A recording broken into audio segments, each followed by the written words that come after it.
Hi, I'm Steve Mitchell, aka The Michelli from themichelli.com, and in this episode, it's day 10 of my 12-day extended water fast. But hold on a minute, what happened to day 9? And I thought I finished on day 8. So what happened next? So first things first, let me take you back to day 8, where I broke my fast, struggled through terrible headache until lunchtime, had some bone broth, waited a bit longer, had something to eat and some painkillers. Pain carried on all evening. Rubbish. Anyway, I did feel better on day 9. Had to go to work and fasted all morning. So that's day 9 was yesterday. Fasted all morning. Lunchtime, my friends were gone, let's go out, celebrate the fact that you're not fasting anymore. And we went to a pub grub. I can't eat pub grub because if I'm not fasting, I'm trying to do keto. And guess what's only keto in a pub? Biltong and pork scratchings, which I had, right? So at least I stuck to my guns. Now, one thing I was very careful to do was at yesterday lunchtime, before I went out to lunch, take my blood sugar level, and I was at 6.2, and the moment I got back from lunch, I was 9.3. I have never been 9.3, so I was like, oh my goodness, all this fasting, I'm meant to be getting my blood sugar levels under control. So I waited an hour, took my blood sugar level again, it was down to 8, and I'm like, oh, I thought I was meant to have all of this insulin sensitivity sorted out after, effectively a month of fasting a lot and a week of total fasting. But half an hour after that, it was down to 5.3. Life's good. So my blood sugar levels are well under control. No matter how high they spike, within an hour and a half, they're back to normal levels. So I would say that's my insulin insensitivity gone thanks to fasting. This morning, out of curiosity, considering what happened yesterday, I decided to do all my stats in the normal way. First of all, I did the Urinalysis Check with the keto sticks, and to my absolute amazement, I was in full-on as heavy ketosis, according to the sticks, as I possibly could be, like top-level ketosis. So I think the fact that my body can now process carbs really efficiently and get straight back to ketones is kind of the goal, right? So now I think that's why the real reason I had it easy on the fast that I did, the extended fast, because I think I've been practicing fasting so much that my body is just far happier running off ketones than it is off carbs, and it just gets carbs in my system, out my system, and move on just so it can get back to running on ketones, which is amazing. Something else that was unexpected, everybody has told me, the internet has told me, YouTube has told me, my friends and family have told me, you've lost loads of weight, but you are going to pile that weight back on straight away. If you lose 10 pounds in a week, 5 pounds of that will be water weight, that will be back on in a couple of days, and you'll probably put on another couple of pounds because of the food that you're eating, and you'll be really disappointed. And I'm expecting 5 pounds of water weight to come back on. So I broke my fast on day 8, it's day 10, and I've put on 1.5 pounds.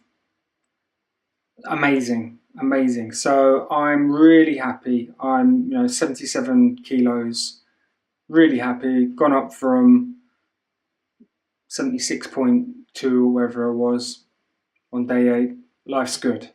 So I've got to make sure now, after having a couple of days of sporadic eating, I get back to being sensible about how I'm eating and plan the next phase of this journey.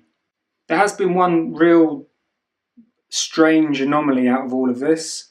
My blood pressure has been amazing throughout this whole experience. I took my blood pressure this morning and it was 120/90.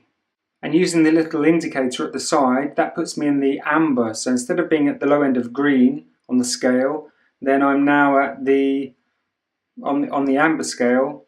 So for some reason my blood pressure is higher, whether that's because I had to walk up the stairs to get my blood pressure monitor or what, I don't know, and I hadn't sat down and rested for long enough.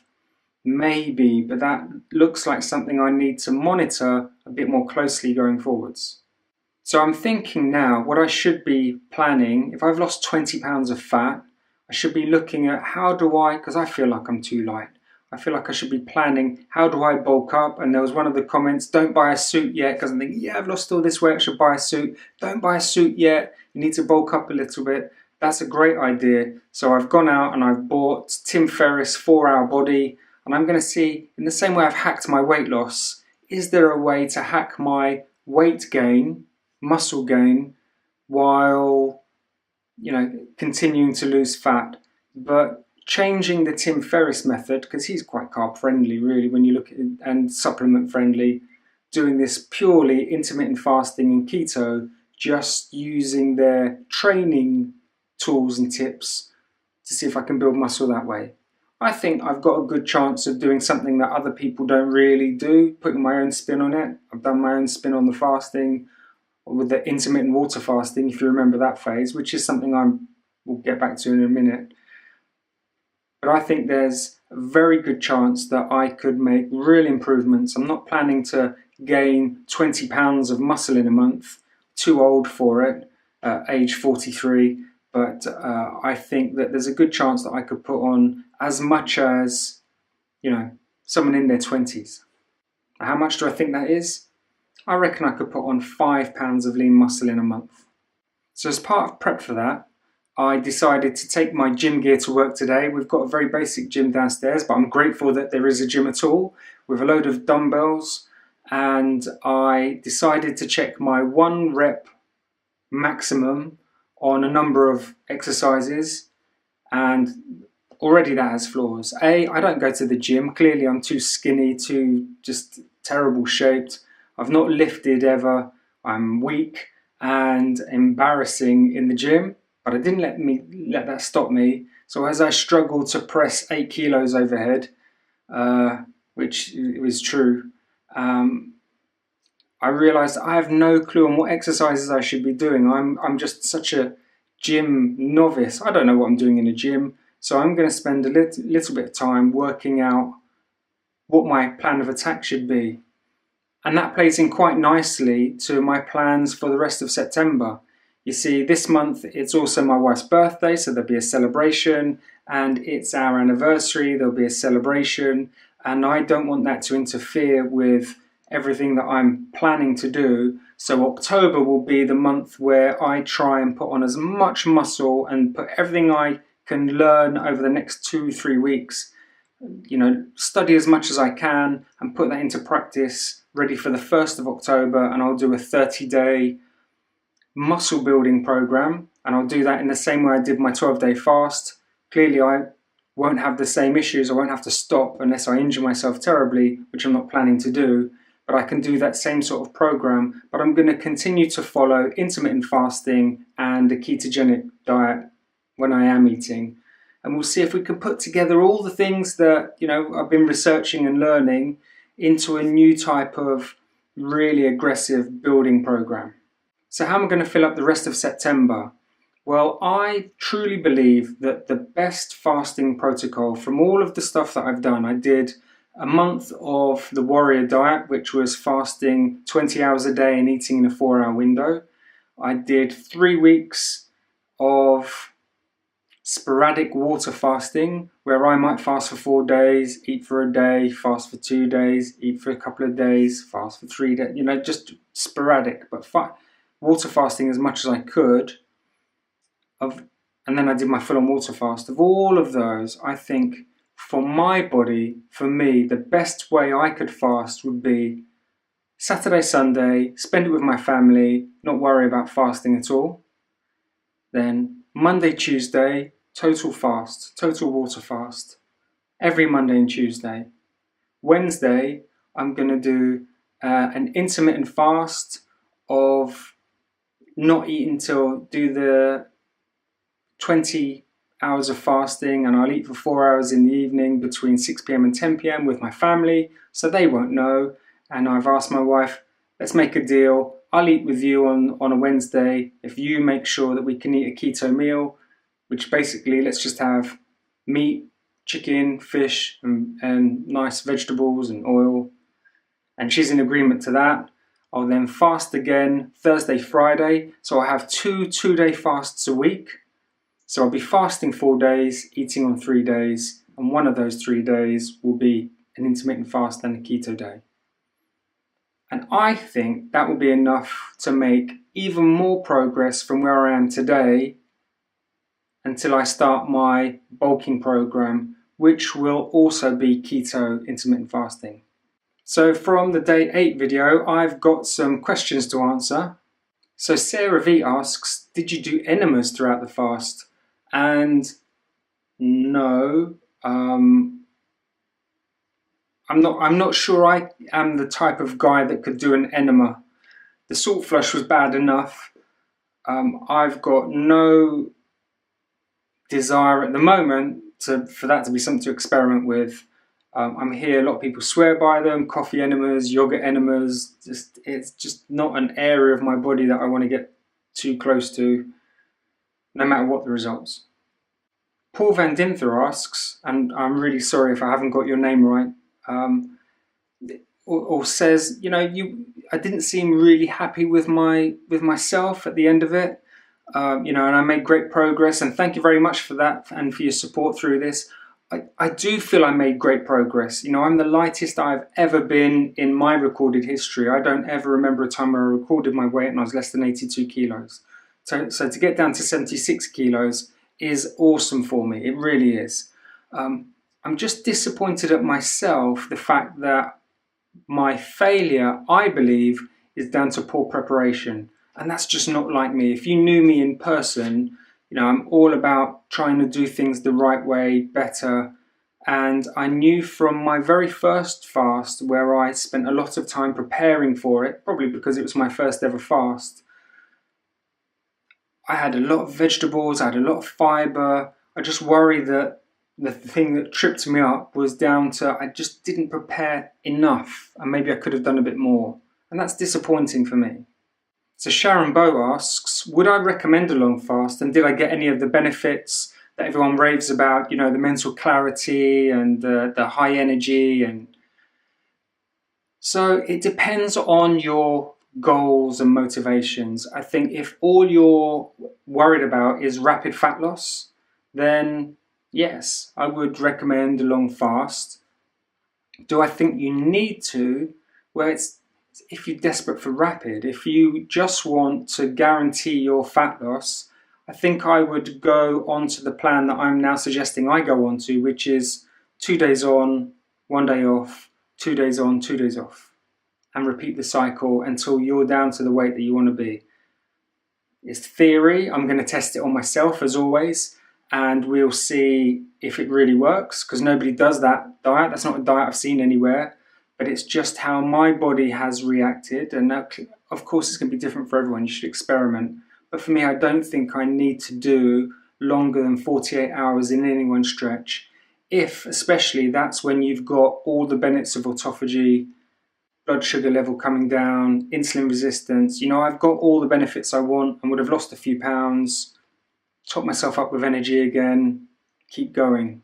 Did I get all the benefits that everyone says? Mental clarity? Absolutely. And when I came back to work, because I'd done some of this while I was on holiday, when I came back to work, I was super sharp and I got through so much work in the first week. It was awesome. I've been so pleased with my performance, and I do think that running on ketones is a real benefit for mental clarity. And my energy was, I wouldn't say it was higher, but it was absolutely consistent. I had no ups, no downs. I was just good all the time. And from that point of view, I'm amazed and delighted. I'm not sure though whether that's purely fasting or whether that's just the fact that I was running on ketones. So you could probably get both of those benefits from a ketogenic diet and be eating every day. Grody Maroon, and again, I hope I've said your name correctly. Contact me on my blog page, my friend. You're saying that you've got an idea that would be better suited to my blog. then that's awesome. Always interested for new and exciting ideas. Reach out to me via my contact us page at www.themichelli.com/contact us, I think. And Kemal Ejinsi, hope I got that right, I'm not great with my names today, asked, I understand you're a regular coffee drinker. May I ask how often you did drink coffee? And do you think your headache might have been caused by coffee withdrawal symptoms? So I had tried to do a fast before and coffee withdrawal symptoms killed it. So I have learned that lesson. So I have been having 1 cup of coffee every morning. I've been having 1 cup of coffee at lunchtime, and I've been having 1 cup of coffee in the evening before I go to bed. 3 cups of black coffee. That's half of what I'd usually drink. I'd usually drink 6 cups of coffee. But that guaranteed that I had no coffee withdrawal symptoms. So no, my headache was not due to that. I genuinely believe my headache was due to the fact that I still had waste in my system. I hadn't passed it, and I was reabsorbing the toxins that was just making me a bit toxic and sick. And finally, Elmac says I should do a debrief of days 1 to 8, put it all into a single video, distill it. So I will do that, but I'm going to wait until the weekend. I'm going to have a break for just a couple of days, and I will do a video at the weekend where I pull all of everything that I've learnt together about this water fast. And hopefully then you get the distilled version. If this is the first video you've seen, click off this, look at my latest video, I guess, which should be top 10 things or top however many things I learned about 1 week of water fasting. If you like this video, please click the like button. If you want to follow on this journey, please click the subscribe button. The journey's not over just because the fast is finished. I'm going to put my research into effect and see if my 2-1-2-2 diet has any merit. I think it has. We'll see how it goes. And as of the 1st of October, I will be doing my 30-day bulk up program. So I'm going to see how lean I can get before then, and then see just how much muscle a 40-something man who's really weak and can't lift can put on over 30 days. Don't forget to follow me on social media, where I am the Michelli on almost everything, and see you at the weekend.